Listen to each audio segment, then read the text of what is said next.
अंसारी साहब, साबिक़ा मेयर हैदराबाद, रफ़त साहब, गुलफाम साहब और तमाम मोअज़्ज़िज़ हाज़रीन इकराम, मैं सबसे पहले आप तमाम का शुक्रिया अदा करता हूं कि आपने अपना कीमती वक्त निकालकर आज के इस जलसे आम में शिरकत की। मैं आपका शुक्रगुजार हूं कि इतनी ठंड और थोड़ी बहुत बारिश भी हो रही है, इसके बावजूद भी इतनी बड़ी तादाद में आपका यहाँ पर जमा होना यकीनन हम तमाम को तक़वियत भी देता है और इस बात का पैगाम देता है कि इंशाअल्लाह ताला असमोली में आने वाले असम्बली के विधानसभा में यहाँ पर एक इनकलाब बर्पा होगा, यहाँ पर एक तब्दीली पैदा हो चुकी है।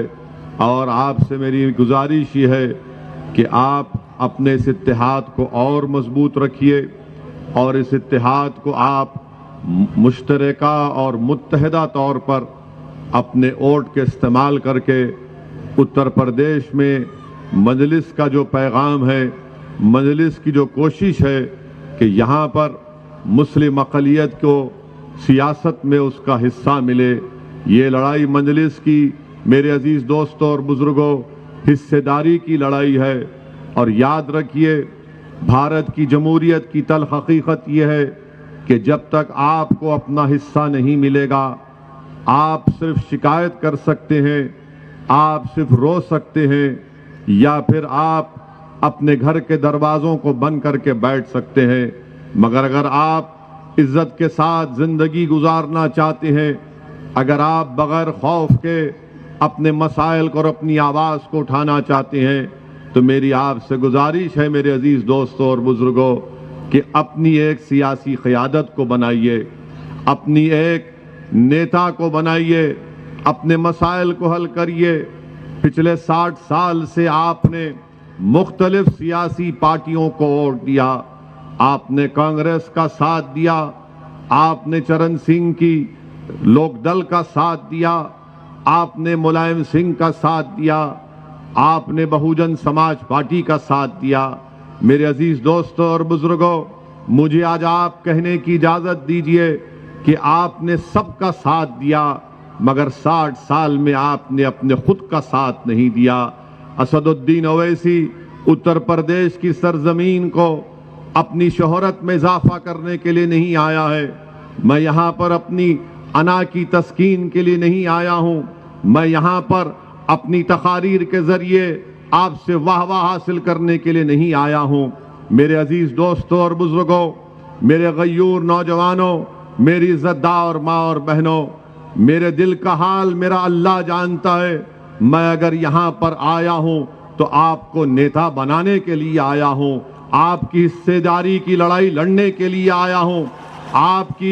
आपको मान सम्मान मिले, आपकी जान की कीमत और आपकी जिंदगी की अहमियत दुनिया को मालूम हो जाए, मैं ये काम करने के लिए और मेरे तमाम मजलिस के रुफ़क़ा यही काम करने के लिए आए हैं। याद रखिए, अगर आप वो दिल फरेब सेकुलरिज्म की बातों में दोबारा अगर आपको फुसलाया जाएगा, याद रखो उत्तर प्रदेश के मुसलमानों, ये सेकुलरिज्म के नाम पर जिस तरह हम छोटे बच्चों को खिलौना देकर उनका दिल बहलाते हैं, पिछले 50 साल से मुसलमानों को सेकुलरिज्म के झूठे और दिल फरेब बातों पर हमारे पास एक खिलौने की तौर पर देकर हमको पीछे कर दिया गया, हमसे इंसाफ नहीं किया गया। मेरे अजीज दोस्तों और बुजुर्गों, मजलिस कभी सेकुलरिज्म के खिलाफ नहीं थी, ना रहेगी। मजलिस सियासी सेकुलरिज्म के खिलाफ है। मजलिस उस सेकुलरिज्म के खिलाफ नहीं है जिसका जिक्र भारत के संविधान में किया गया, जिसका जिक्र भारत के प्रियम्बल में किया गया। हम उस सेकुलरिज्म को मानते हैं। ये जो सियासी सेकुलरिज्म समाजवादी पार्टी हो या बीएसपी हो या कांग्रेस हो, ये सियासी सेकुलरिज्म मुसलमानों को डराने के लिए इस्तेमाल करती है, मुसलमानों को दबाने के लिए इस्तेमाल करती है, मुसलमानों को उनके हुकूक नहीं देने के लिए इस्तेमाल करती है। और फिर दूसरी जानिब बीजेपी मुसलमानों का खौफ दिलाकर हमारे हिंदू भाइयों को हिंदू एकता के नाम पर मुत्तहिद करने का काम करती है। बताइए मेरे अजीज दोस्तों, चक्की के दोनों पार्ट में हम पीछे जा रहे हैं, मगर मैं आपसे कह रहा हूं कि अब हम पीछे नहीं जाएंगे। ये आपकी लड़ाई है, हिस्सेदारी की लड़ाई है। ये लड़ाई हमारे बुजुर्गों के ख्वाबों को पूरा करने की लड़ाई है। ये लड़ाई हमारी इज्जतदार माओं की आंखों में जो आंसू बहते रहते हैं, उन आंसुओं को पोंछने की, उन आंसुओं को रोकने की लड़ाई है। ये लड़ाई नौजवानों, तुम्हारे रोशन मुस्तकबिल की लड़ाई है। ये लड़ाई हम उन लोगों से कहना चाह रहे हैं जिनकी गोद में मासूम बच्चे हैं। ये लड़ाई उन मासूम बच्चों के मुस्तकबिल को अच्छा करने की लड़ाई है।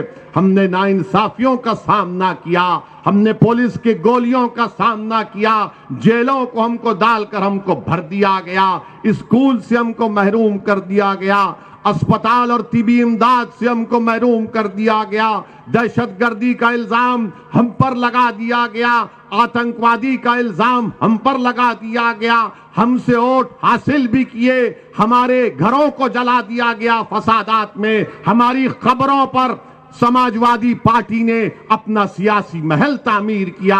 बताओ मेरे गयूर नौजवानों, बताइए मेरे बुजुर्गों, हम कब तक इस्तेसाल का शिकार रहेंगे? आज आपको एक करवट लेना है। अगर आज आप करवट नहीं लेंगे, नुकसान हमारा होगा। याद रखो, भारत की जमहूरियत, भारत का संविधान जिसको बाबा साहिब अंबेडकर ने बनाया है, वो तुमसे पुकार पुकार कर कह रही है, उठो भारत के मुसलमानों, उठो उत्तर प्रदेश के मुसलमानों, उठो असमोली के मुसलमानों। याद रखो, ये संविधान को अगर एक जीती जागता किताब रखना है तो तुमको अपने हक के लिए लड़ना पड़ेगा। आपने सबका साथ दिया, बताओ हमने क्या हासिल किया? हमने क्या हासिल किया? हमने मलियाना हासिल किया। हमको क्या मिला? हमको हाशिमपुरा मिला। हमको क्या मिला? हमको मुजफ्फरनगर का फसाद मिला। 50,000 से ज्यादा आबादी, हमारी मुल्क की आजादी के बाद 50,000 से ज्यादा मुसलमानों को अपने घर से बेघर होना पड़ा। CAA का कानून पार्लियामेंट में आता है, पूछो समाजवादी पार्टी से, पूछो BSP के नेताओं से, पूछो कांग्रेस के बड़े बड़े लीडरों से, पार्लियामेंट का रिकॉर्ड उठाकर देखो कि उस कानून के खिलाफ अगर किसी ने मुदल्लल तरीके से संविधान को सामने रखकर, गांधी के पैगाम को सामने रखकर, अगर किसी ने मोदी के 300 MPओं के सामने CAA का कानून, मुसलमानों को स्टेटलेस बनाने का कानून बनाया जा रहा था, किसने बीजेपी के 300 MPओं के सामने कहा कि जिस तरह गांधी ने उस वक्त के सफेद फार्म हुकूमत के कानून को फाड़ा था, आज असदुद्दीन ओवैसी भारत के उन तमाम लोगों की तरफ से जो अम्बेडकर के संविधान को अपने दिल से लगाते, मैं इस कानून को फाड़ता हूं। बीजेपी के 300 MP खड़े हो गए और कहा कि तुम कैसे फाड़ सकते हो? तो मैंने कहा यह कागज का टुकड़ा है, यह कानून नहीं है। ऐसे कोई कानून को हम नहीं मानते जो भारत के संविधान के खिलाफ जाता है। मजहब की बुनियाद पर तुम मुसलमानों को भारत की शरीयत से महरूम करना चाहते हो। तो हमने कानून को फाड़ा, एहतजाज किया। क्या किया समाजवादी पार्टी ने? क्या किया BSP ने? क्या किया कांग्रेस ने? कानून मुझे हमारे मुल्क से बेदखल करने के लिए बनाया जा रहा था। आज मजलिस पर इल्जाम लगाया जाता है कि मजलिस इत्तेहादुल मुस्लिमीन फिरका परस्त पार्टी है, मजलिस फिरका परस्ती को बढ़ाती है। मैं आपको बताना चाहता हूं कि जब 2019 जून में अमित शाह ने बीजेपी की सरकार की तरफ से कानून लाए, जिस कानून का नाम वो मनहूस काला कानून है, उसका नाम UAPA है। अमित शाह ने कानून में तरमीम करके कह दिया कि दिल्ली में बैठा हुआ एक NIA का इंस्पेक्टर असमोली में कोई भी शख्स को टेररिस्ट घोषित कर दे सकता है बगैर कोर्ट के फैसले के। किसने उस कानून की तायीद की? समाजवादी ने तायीद की, कांग्रेस ने तायीद की। बताइए किसने उस कानून के खिलाफ वोट किया? किसने बीजेपी के 300 एमपी हैं मैं जानता था। मैं ये जानता था कि मेरे मुखालिफत में वोट देने के बावजूद भी कानून पास हो जाएगा, मगर मैंने बीजेपी के इस काले कानून के खिलाफ वोट इसलिए दिया ताकि 100 साल के बाद जब तुम में से कोई नौजवान पार्लियामेंट में जाएगा तो वो ये शिकायत तो नहीं करेगा कि उस वक्त जो मुसलमान थे उन्होंने जालिम का साथ दिया, बल्कि मजलूम की आवाज बनकर हक को बुलंद किया। हमने कानून के खिलाफ वोट दिया। ये समाजवादी पार्टी, कांग्रेस पार्टी जो ठेका लेकर बैठे हुए हैं, इनके साथ चले जाओ तो सेकुलर, इनकी गुलामी करो तो सेकुलर, इनके जनसभाओं में दरी बिछाओ मुसलमान तो सेकुलर, इनके मंच पर मुसलमान को ढकेल दो तो सेकुलर, और मुसलमान को दबा दो तो सेकुलर। अरे याद रखो, मुझे तुम्हारे सर्टिफिकेट की जरूरत नहीं, मैं अपनी जूती पर तुम्हारे सर्टिफिकेट को नहीं रखता हूं। भारत का मुसलमान हूं, अव्वल दर्जे का शहरी हूं, मैं किसी से कम नहीं, ना मुझसे कोई बड़ा नहीं, मैं सबके बराबर हूं और सबके बराबर मुझसे सलूक किया जाना चाहिए। यह मजलिस का पैगाम है। मगर जो लोग हमको फिरका परस्त कहते हैं, क्योंकि आपने तायीद की पार्लियामेंट में, आपने तायीद की, कांग्रेस ने राज्यसभा में तायीद की, इस कानून के तहत 120 दिन बगैर किसी के चार्ज के जेल में रखा जा सकता है। आपने तायीद की, आपने मदद की अमित शाह की, और जब यूपी का चुनाव आ रहा ओवैसी के ऊपर उंगलियां उठाते हैं, ओवैसी को तनकीद करते हैं। बताओ तुम्हारा क्या पोजीशन था उस वक्त? नहीं बताएंगे। क्या बोलेंगे? नहीं, देश के हित में हमने वोट दिया। क्या देश के हित में है कि बच्चे जो दिल्ली में CAA का एहतजाज किए, आज भी हमारी बहनें जेलों में, हमारी बेटियां 1-1 साल 12-12 महीने UAPA के कानून में जेल में है। क्यों जेल में है? क्योंकि समाजवादी पार्टी और कांग्रेस ने मिलकर अमित शाह के लाए हुए कानून की तायीद की। आप फैसला कर लो, कौन बी टीम है, कौन तुम्हारे वोटों का सौदा कर रहा है, कौन तुम्हारे नौजवानों को जेल में डाल रहा है, कौन मिलकर कानून बनाते हैं। मेरे अजीज दोस्तों और बुजुर्गों, इन बातों को बताने का मकसद यह है कि आप में शऊर जब बेदार हो जाएगा, जब सच्चाई आपके सामने बयान किया जाएगा, तो यकीनन मुझे यकीन है कि अल्लाह उस सच्चाई को आपके दिल में डालेगा। असदुद्दीन ओवैसी की तकरीर से दिल नहीं हिल जाते, बल्कि अल्लाह के हुक्म से दिलों में मोहब्बत पैदा होती है। और मुझे यकीन है कि अल्लाह मोहम्मद मुस्तफ़ा सल्लल्लाहु अलैहि वसल्लम के सदक़े में, कमली वाले के सदक़े में आप तमाम के दिलों में मजलिस की मोहब्बत को डालेगा, और वो मोहब्बत हमारी वोट और कामयाबी में तब्दील होगी। मेरे अजीज दोस्तों और बुजुर्गों, ट्रिपल तलाक का कानून लाया गया। क्या तकरीर हुई समाजवादी पार्टी की तरफ से? उठाकर पढ़िए अखिलेश यादव की तकरीर को। ट्रिपल तलाक में कानून आया, ट्रिपल तलाक का, वो बात कर रहे हैं मैंने यूपी में इतनी बड़ी रोड बना दी। कानून बन रहा ट्रिपल तलाक का, बोले कि मैं तो वो रोड बनाया, कानून पे नहीं बात किए।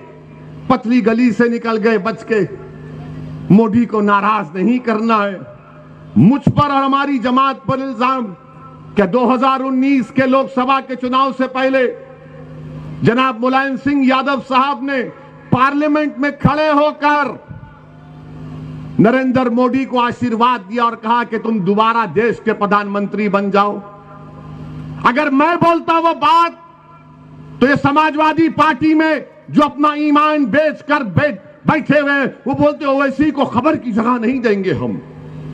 मगर मुलायम सिंह यादव ने कहा मोदी मैं तुमको आशीर्वाद देता हूं, तुम दोबारा प्रधानमंत्री बन जाओ, तो नरेंद्र मोदी खुश होकर नमस्ते कर दिए उनको खड़े होकर। और मैं यहां पर आपकी हिस्सेदारी की बात कर रहा हूं, मैं आपकी सियासी क़यादत, आपको नेता बनाने की बात कर रहा हूं, मैं आपके इंसाफ की लड़ाई लड़ रहा हूं, मैं आपके हुकूक की लड़ाई लड़ रहा हूं, मैं आपके मान सम्मान की लड़ाई लड़ रहा हूं। तो मुझे कहा जाता है कि नहीं ये वोट काटने को आया है। वोट काटने मैं आया। 2019 के लोकसभा के चुनाव में सपा और बीएसपी मिलकर लड़े, सिर्फ 15 एमपी जीते। क्यों जीते? 75% तो मुसलमान वोट दिए। सीएसजीएस का डेटा है। आजम खान जीती अपनी ताकत की वजह से, शफीकुर रहमान बर्क जीते अपनी ताकत की वजह से, समाजवादी की वजह से नहीं जीते। आपने वोट दिया आजम खान को, शफीकुर रहमान बर्क को, एसटी हसन को, मगर ये बोलेंगे नहीं नहीं हमने जिताया। रे तुम कहां जीते? अगर तुम्हारे वोट पड़ जाते तो तुम 15 क्यों जीतते सपा और बीएसपी वाले? अगर अखिलेश जीते आजमगढ़ से तो मुसलमानों के वोटों की खैरात की वजह से जीते बहसते सांसद। मेरे अजीज दोस्तों और बुजुर्गों, मुझ पर इल्जाम लगाने वालों, तुम्हारे एक एक इल्जाम का जवाब दे सकता हूं, तुम मेरे एक एक दलील का जवाब नहीं दे पाओगे। तुम मुस्लिम वोट को हासिल करते हो अपनी क़यादत को बनाने के लिए, अपने सियासी महल को तामीर करने के लिए।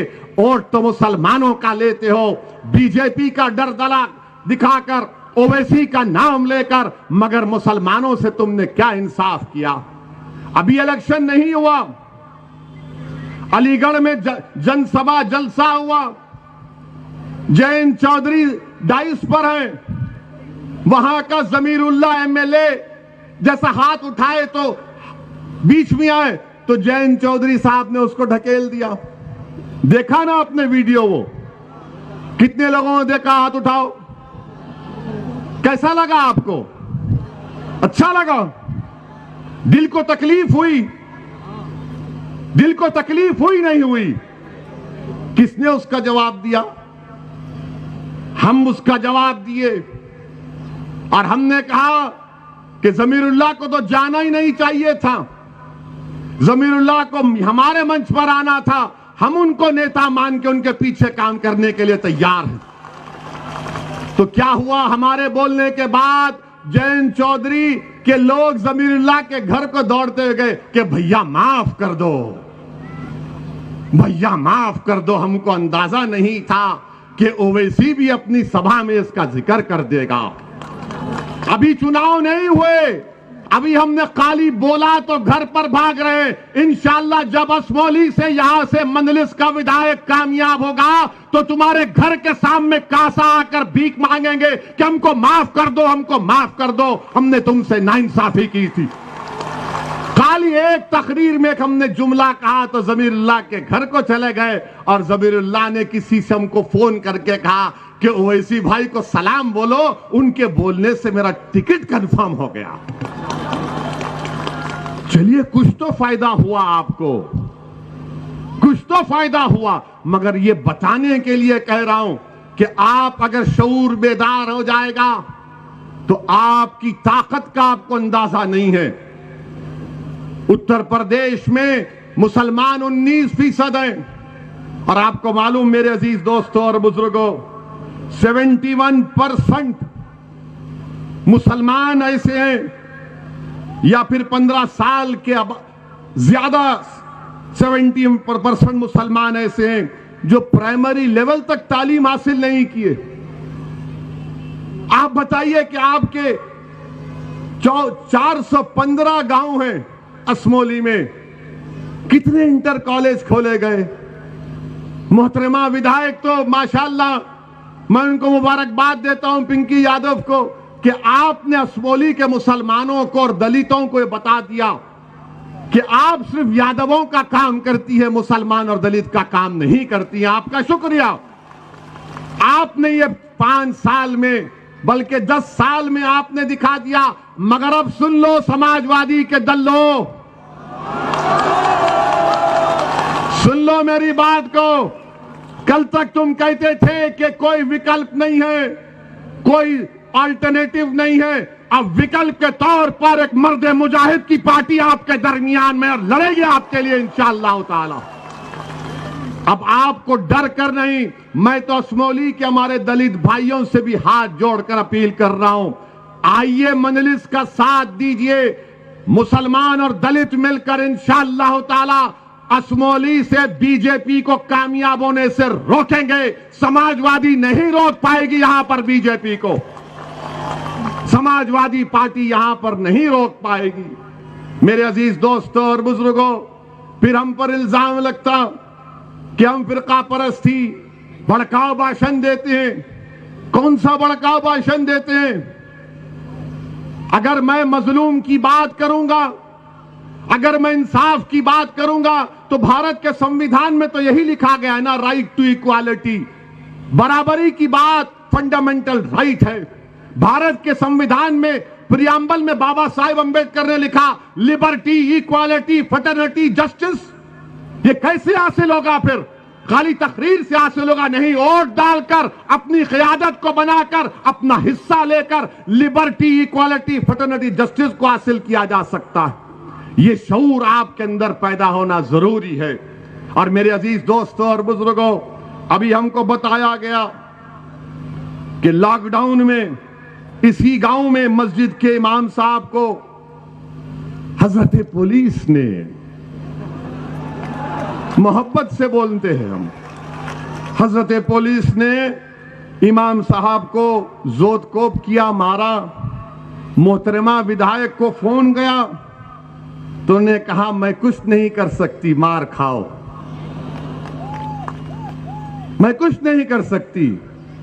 जब हमारे बुजुर्ग पर लाठी पड़ रही थी, उनको जोतकोप किया जा रहा था, मारा जा रहा था, जब आप ऐसे वक्त में मदद करने नहीं आए, अब चुनाव आएगा तो बोलेंगे दे दो बाबा, अल्लाह के नाम पे हमको वोट दे दो। अरे ये तो क्लासिफाइड भिखारी है ये लोग।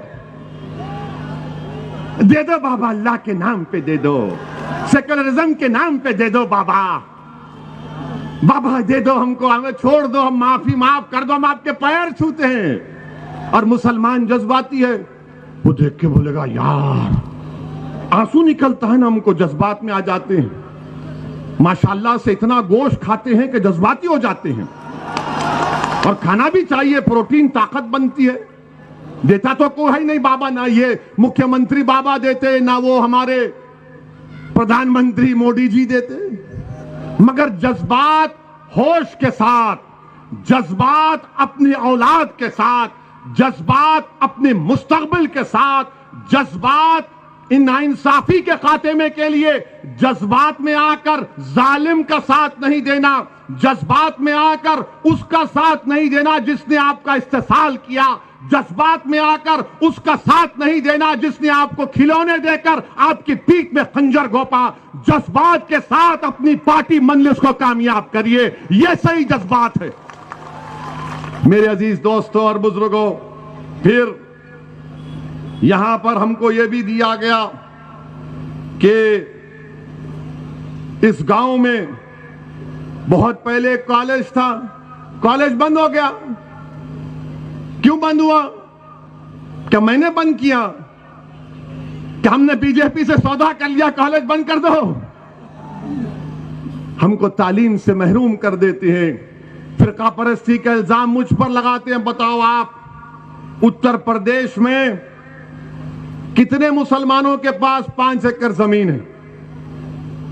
उत्तर प्रदेश में कितने मुसलमानों के पास 5 एकड़ जमीन है? आपको मालूम? कितने मुसलमानों के पास होगी 5 एकड़ जमीन? 2% भी नहीं है, 1.70% मुसलमानों के पास 5 एकड़ जमीन है, 2% भी नहीं है। और ये लोग आकर बोल रहे हो इसी की बात का यकीन मत करो। मैं चैलेंज कर रहा हूं, तुमने हमको इन तमाम चीजों से महरूम कर दिया। ओवैसी हक दिलाने की बात कर रहा है, ओवैसी इंसाफ की बात कर रहा है, तो इनके पेट में दर्द हो रहा है, इनके पेट में दर्द हो रहा है। और फिर अजीज दोस्तों, जो मुझे आकर सेकुलरिज्म का पाठ पढ़ाते हैं, मैं उनसे कह रहा हूं, मुझे अपना पाठ मत दो, मुझे तुम्हारा ज्ञान मत दो। मैं बीजेपी से पूछना चाह रहा हूं, मैं आरएसएस के मोहन भगवत से पूछना चाह रहा हूं, मैं नरेंद्र मोदी देश के प्रधानमंत्री से और अमित शाह देश के होम मिनिस्टर से पूछना चाह रहा हूं, जो बार बार ये कहते हैं मुसलमान में इंतहा पसंदी बढ़ रही है। बोलते हैं ना, मुसलमान रेडिकलाइज हो रहा है, अंग्रेजी का वर्ड, हिंदी में कट्टरता कहते हैं उसको, कहते हैं ना। जहां दाढ़ी दिखी वो कट्टरता आ गई इसमें, जहां नारे तकबीर बोलो अल्लाह अकबर तो भूलेंगे यार ये तो कट्टरता की बात करता है, और मोदी जी यूं यूं करके नारे मारेंगे तो वह कुछ भी नहीं। अब हम ये जानना चाह रहे कि जो धर्म संसद के नाम पर उत्तराखंड हरिद्वार में और छत्तीसगढ़ रायपुर में क्या कहा गया था, कौन थे वो लोग, कट्टरता, रेडिकलाइजेशन, इंतहा पसंदी किस में बढ़ रही है? आपने तो मुसलमानों को कह दिया रेडिकलाइज, मगर ये कौन लोग हैं बताओ जो रायपुर में खड़े होकर कहते हैं कि इंसानियत को बचाना है तो मुसलमानों को खत्म कर दो। याद रखो, हमको खत्म करने वालों, हम रसूल अल्लाह सल्लल्लाहु अलैहि वसल्लम की उम्मत हैं, हम कमली वाले की उम्मत है, और रसूल अल्लाह सल्लल्लाहु अलैहि वसल्लम ने अपनी ज़बान मुबारक से इरशाद फरमाया था, काबतुल्लाह को देखकर कहा, कहे काबा मेरी उम्मत की अजमत तुझसे बढ़कर है, हम नहीं मिटने वाले हैं, हमसे है जमाना, हम नहीं तो जमाना नहीं। याद रखो, हमको मिटाएंगे, भारत के संविधान को मिटाएंगे। मुसलमान को मिटाने की बात करने वाले अंबेडकर के संविधान के दुश्मन हैं, ये भारत के दुश्मन हैं। मैं मुसलमान हूं मगर मुझे इस वतन से मोहब्बत थी, है और रहेगी। मगर कौन है ये लोग जो रेडिकलाइज हो चुके हैं? बताइए नरेंद्र मोदी जी, बताइए अमित शाह जी, बताइए मोहन भागवत जी, ये कौन लोग हैं जो हमको मिटाने की बात कर रहे हैं, भारत के शहरियों को मिटाने की बात कर रहे हैं, और अभी तक एक को गिरफ्तार नहीं किया गया, अभी तक एक को गिरफ्तार नहीं किया गया, और इल्जाम हम पर लगाते हैं। और भाइयों बुजुर्गों, अखिलेश यादव आजकल कह रहे हैं कि मुझे ख्वाब में भगवान श्री कृष्ण आ रहे हैं। बीजेपी वाले मर्यादा पुरुषोत्तम राम का नाम लेकर पुकारती, ये राम को देखते हैं, वो कृष्ण भगवान को ख्वाब में देखते हैं। और अखिलेश को तो आकर कह भी दिया कि तुम मुख्यमंत्री बन रहे हो,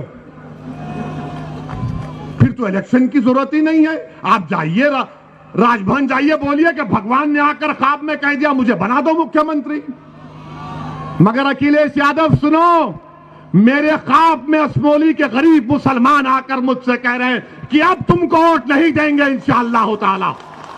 मेरे ख्वाब में मुजफ्फरनगर के वो मजलूम मुसलमान जो अपने घरों से बेघर हो गए आकर कह रहे हैं कि कोई तो हमारी हक की आवाज बुलंद करो। मेरे ख्वाब में यह है कि इंशाअल्लाह उत्तर प्रदेश की विधानसभा में मजलिस के विधायक जीत कर जाएंगे, और उस विधानसभा के दरो दीवार को नारे तकबीर और अंबेडकर जिंदाबाद के नारों से बुलंद करेंगे इंशाअल्लाह ताला।